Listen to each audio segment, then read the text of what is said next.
Hey mga kasounds, welcome back na naman sa ating panibagong video ngayon. Sa mga hindi pa nakakilala sa akin, ako pala si Henry. So mga kasounds, may nag-request sa atin dito, not to mention na lang, yung nag-request dito na i-compare natin yung laman ng ating GM800 at saka yung laman ng ating Joson Jupiter. Dahil sa hindi naman nagkakalayuan yung presyo nila, I think yung Grandmaster is nasa 7.3 pag sa online natin i-order. Tapos yung Joson Jupiter naman is nasa 7,500 dito. So hindi pa kasama yung shipping. So mas mahal yung ating Joson Jupiter kumpara dito sa ating GM800. So yung ating GM800 is produkto ito ng Live mismo. Tapos yung Joson naman is sa Joson. So yung ating Joson Jupiter is semi-integrated power amplifier ito. Ito naman is pure na power amplifier. So sa bigat nila, kung ikukumpara ko is halos magkasimparehas lamang yung bigat ng dalawang amplifier na ito. So ngayon bubuksan ko lamang at saka ipapakita ko sa inyo yung laman ng dalawang amplifier na ito. So yung ating mga power amp na ito is pinakita ko na rin yung laman. Kaso lang hindi natin siya nakumpara dito. Yung ating Joson Jupiter at saka yung GM800 natin na Grandmaster. So mga kasounds, ito nga nabuksan natin yung dalawang power amplifier natin dito. So kung makikita nyo mga kasounds, ito yung laman nila dito. So padaanan lang muna natin. So ito yung ating Joson Jupiter.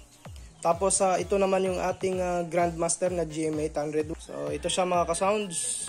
So sa power transformer nila, kung makikita nyo is halos magkasing laki lamang sila. Pero kung dito tayo sa live mismo, is mas malaki ng konti yung power transformer ng Joson Jupiter. So ito is aluminum. Ito naman is pure copper. So sa dalawang amplifier na ito is puro malinis yung pagkagawa, no? So napakaganda ng laman.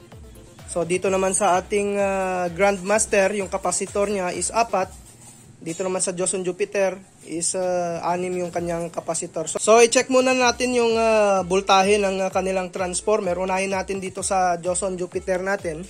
So yung Joson Jupiter natin is meron siyang 56 volts, 056 volts, no? So ito siya, no, 56V, 56V.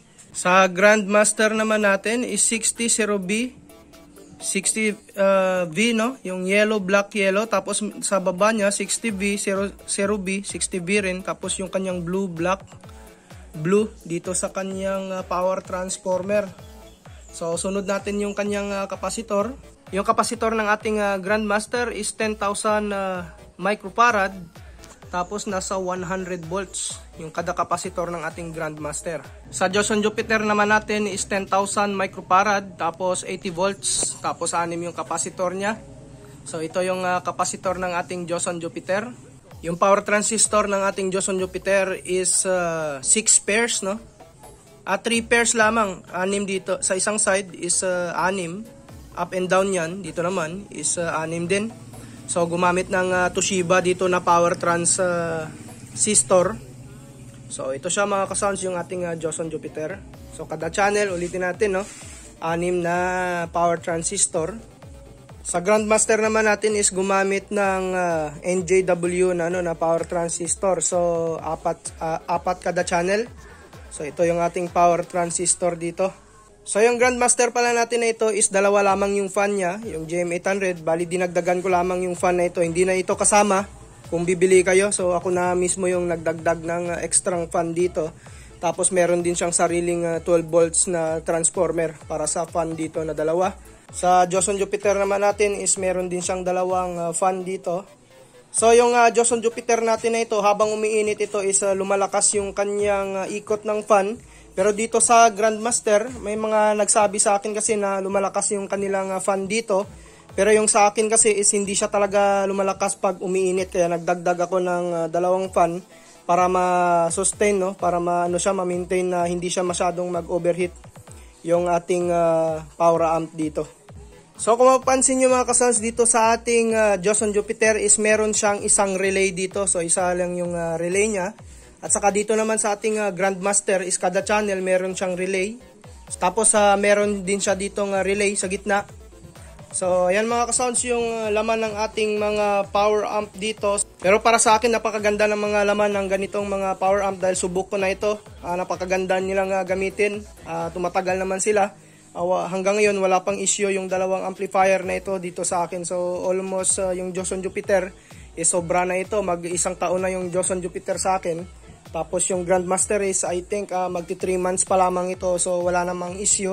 So mga ka-sounds, padaanan lang ulit natin yung laman ng ating dalawang power amplifier na ito. So ayan mga ka-sounds.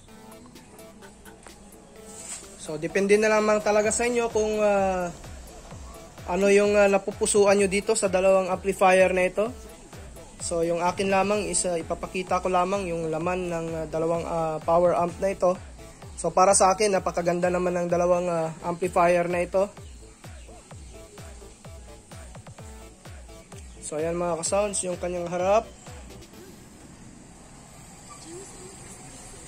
Punta naman tayo dito sa likod, sa likuran ng mga power amp.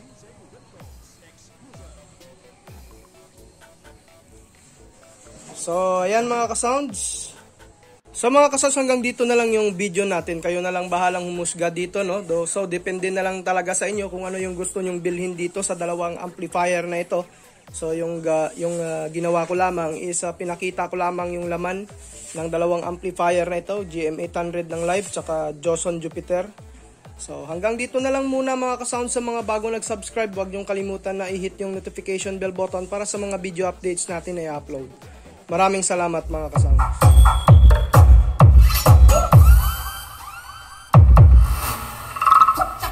WR So isang battle mix lamang tayo, baka mapagalitan tayo nila ni sir.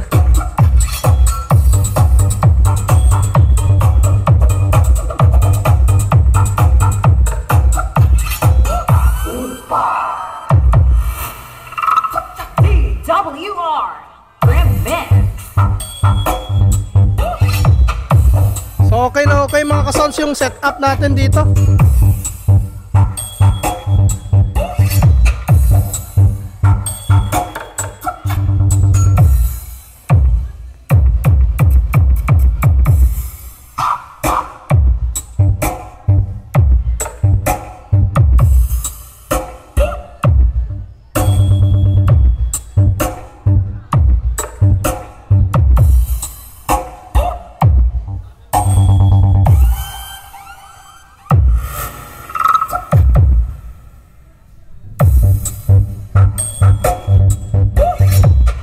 Napakaganda mga ka-sounds ng Joson Stage 12 Summit natin na nilagay sa Kevlar box natin na Ion 12. WR